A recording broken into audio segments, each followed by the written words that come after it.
ఓం శ్రీ సాయిరామ్. ఈ కథ నెల్లూరు జిల్లాకి చెందిన ప్రముఖ మైకా వ్యాపారి మక్కెన బాలదుర్గ కృష్ణప్రసాద్ గారి కథ. ఆయన భగవాన్ శ్రీ సత్యసాయి బాబా వారి పరమ భక్తుడు. ఆయనని అందరూ ప్రముఖంగా బాబు నాయుడు అని పిలిచేవారు. ఈయన నెల్లూరులో బృందావనం ప్రాంతానికి చెందిన మైకా గనుల యాజమాని మరియు పెద్ద ల్యాండ్ లార్డ్. నాయుడు గారు కుటుంబ వైద్యురాలు డాక్టర్ లక్ష్మి గారి సలహాతో ఆయన 1954లో మొదటిసారి పుట్టపర్తి వెళ్లారు. అక్కడ స్వామి ఈయనను మొదటిసారి చూడగానే ఆయన అసలు పేరు కాకుండా నెల్లూరులో అందరూ పిలుచుకునే పేరు బాబు నాయుడు అనే నిక్ నేమ్ తో పిలిచి స్వామి ఆయనని అబ్బూరుపరిచారు.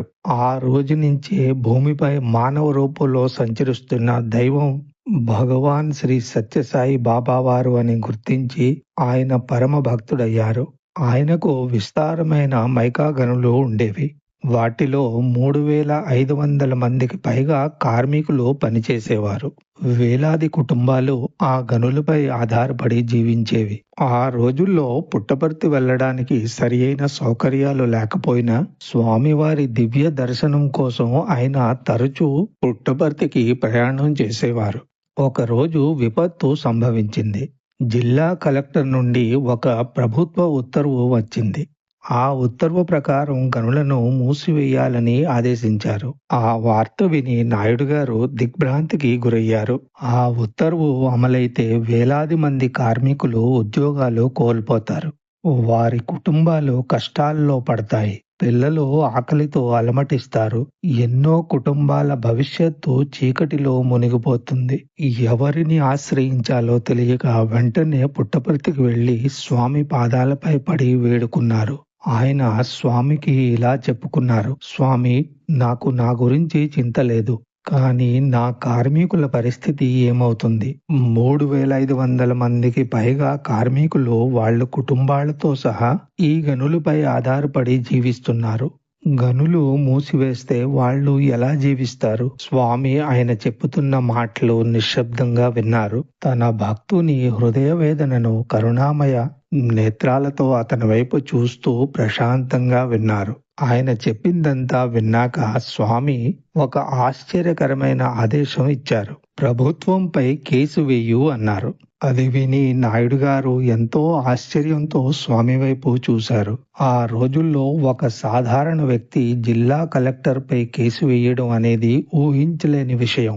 నాయుడు గారు స్వామిని అదెలా సాధ్యం అని అడిగారు. అంతా సాధ్యమవుతుంది, నేను చెప్పినట్లు చేయి అని స్వామి దృఢంగా చెప్పారు. భగవంతుని ఆజ్ఞను శిరసా వహించిన నాయుడు గారు అయోమయంతో ఉన్నప్పటికీ కేసు దాఖలు చేశారు. కొన్ని నెలలు గడిచాయి. కోర్టు విచారణకు కొనసాగాయి. చివరి విచారణ రోజు సమీపించింది. ఎప్పటిలాగే ఆయన పుట్టపర్తికి వెళ్లి స్వామికి విషయం చెప్పారు. అప్పుడు జరిగింది మరింత ఆశ్చర్యకరమైనది. చివరి విచారణ రోజున జరగబోయే ప్రతి విషయాన్ని స్వామి ముందుగానే వివరించడం ప్రారంభించారు. ఆ రోజు నాయుడు గారికి ముందుగా స్వామి ఇచ్చిన వివరణ: ఉదయం నువ్వు నీ లాయర్కు ఫోన్ చేస్తావు. అవును స్వామి అన్నారు నాయుడు గారు. లాయరు ఇంట్లోనే ఉంటాడు గాని నీతో మాట్లాడలేడని చెబుతాడు. వెంటనే నాయుడు గారు అభ్యంతరం చెప్తూ, అది అసంభవం స్వామి, ఆయన నా సన్నిహిత మిత్రుడు. అప్పుడు స్వామి చిరునవ్వుతూ అన్నారు: నేను చెప్పింది విను, నేను చెప్పినట్లే జరుగుతుంది. నువ్వు అతని అసిస్టెంట్ను తీసుకుని కోర్టుకు వెళ్తావు. నీ కేసు సరిగ్గా ఉదయం 11:45 గంటలకు పిలువబడుతుంది. నాయుడు గారు ఆశ్చర్యంగా స్వామి వైపు చూస్తారు. అదే ఆశ్చర్యంతో స్వామితో ఆయన ఏమంటారంటే, స్వామి, ఆ రోజు అదొక్కటే ప్రధాన కేసు. అంత ఆలస్యం ఎలా జరుగుతుంది స్వామి? స్వామి మరలా చిరునవ్వుతో ప్రశాంతంగా నేను చెప్పింది విను అని అన్నారు. ఆ తర్వాత స్వామి మరిన్ని వివరాలు చెప్పారు. ప్రభుత్వ తరపు న్యాయవాది అన్ని వాదనలను పూర్తిగా వినిపిస్తాడు. తరువాత న్యాయమూర్తి మీ తరపు వాదన అడుగుతాడు. అప్పుడు నీ లాయర్ రాలేదని చెప్తావు. నాయుడు గారు ఆశ్చర్యంతో స్వామి చెబుతుందంతా వింటున్నారు. అప్పుడు న్యాయమూర్తి నిన్నే వాదించమంటాడు. స్వామి మాట విని నాయుడు గారు ఏమంటారంటే, అదెలా సాధ్యం స్వామి, నేను లాయర్ను కాదు కదా అని అంటారు నాయుడు గారు. స్వామి మరలా నవ్వుతూ ఏమంటారంటే, నువ్వే వాదిస్తావు, నాకు చట్టం తెలియదు, నీ మాటల్లో విషయాన్ని చెప్పు అని స్వామి ధైర్యం చెప్పారు. ఆ తర్వాత స్వామి చివరి దృశ్యాన్ని వివరించారు. రెండు పక్షాల వాదనలు పూర్తయ్యాక న్యాయమూర్తి కొద్దిసేపు మౌనంగా కూర్చొని ఆలోచిస్తాడు. స్వామి కాసేపు ఆగారు. ఆయన ముఖంలో ఒక రహస్యమైన చిరునవ్వు మెరిసింది. తర్వాత స్వామి మృదువుగా ఏమన్నారంటే, అప్పుడు నా పని మొదలవుతుంది. నేను చెయ్యవలసింది నేను చేస్తాను. ఇక నువ్వు బయలుదేరు అని స్వామి ధైర్యం చెప్పి నాయుడు గారిని పంపించేస్తారు. విచారణ రోజు స్వామి చెప్పినట్లే అక్షరాలా జరిగింది. స్వామి చెప్పినట్లే నాయుడు గారు నాకు చట్టం తెలియదు అని ప్రారంభించి వేలాది కార్మికుల జీవనాధారం గురించి, వాళ్ళ కుటుంబాల గురించి హృదయపూర్వకంగా వివరించారు. స్వామి చెప్పినట్లే రెండు పక్షాల వాదనలు విన్న తర్వాత న్యాయమూర్తి మౌనంగా కూర్చొని ఆలోచించడం మొదలుపెట్టారు. కోర్టులో నిశ్శబ్దం అలుముకుంది. నాయుడు గారు న్యాయమూర్తిని గమనిస్తున్నారు. స్వామి చెప్పిన విధంగానే న్యాయమూర్తి వెనక్కి వాలి కూర్చున్నాడు. టేబుల్ పై మోచేతులు పెట్టి కనుబొమ్మల మధ్య రెండు వేళ్లు ఉంచుకుని కళ్ళు మూసుకుని ఆలోచించడం ప్రారంభించాడు. నాయుడు గారు ఉలిక్కిపడ్డారు. స్వామి వివరించిన దృశ్యం అచ్చం అదే. ఆ క్షణంలో ఆయనకు న్యాయమూర్తి మాత్రమే కనిపించలేదు, స్వామి యొక్క అదృశ్య సాన్నిధ్యం స్పష్టంగా అనుభూతి అయింది. సర్వవ్యాపి స్వామి కోర్టు మందిరంలో ప్రవేశించినట్లు అనిపించింది. సర్వజ్ఞుడైన గురువు స్వయంగా బాధ్యత తీసుకున్నట్లు అనిపించింది. కొద్దిసేపటి తర్వాత న్యాయమూర్తి తీర్పు చెప్పడం ప్రారంభించాడు. ఈ కోర్టు ముందు ఉంచిన అన్ని వాదనలను నేను జాగ్రత్తగా పరిశీలించాను. ఈ గనులను మూసివేసే అధికారం జిల్లా కలెక్టర్కు లేదు. ఆ అధికారం మైన్స్ ఇన్స్పెక్టర్కు మాత్రమే ఉంది. కాబట్టి కలెక్టర్ జారీ చేసిన మూసివేత ఉత్తర్వును రద్దు చేస్తున్నాను. ఈ విధంగా నాయుడు గారు కేసు గెలిచారు. గనులు రక్షించబడ్డాయి.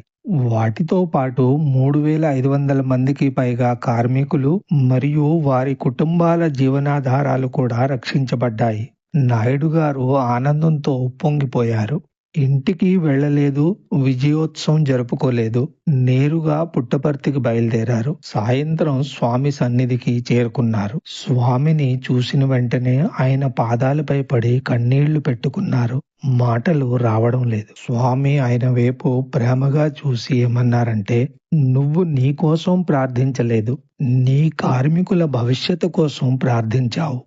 నీ హృదయం ఆ పేదవారి సంక్షేమం కోసం తపించింది అని చెప్పి నాయుడు గారిని ఆశీర్వదిస్తూ ఈ అద్భుతానికి వెనక ఉన్న శాశ్వత ఆధ్యాత్మిక సత్యాన్ని స్వామి వెల్లడించారు. నిన్ను నువ్వు మరిచిపోయి ఇతరుల మేలు కోసం ప్రార్థించినప్పుడు నేను తప్పకుండా వస్తాను.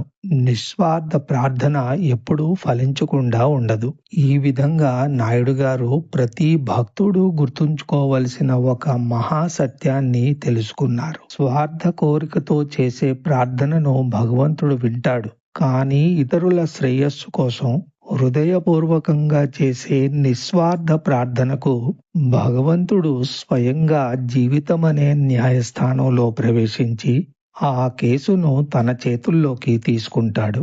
కలియుగ అవతార సాయి భగవాన్ కృపానిధే దీనో కే ప్రాण कलियुग अवतार साई भगवान कृपा निधे दीनों के प्राण कलियुग अवतार साई भगवान। जय साई राम।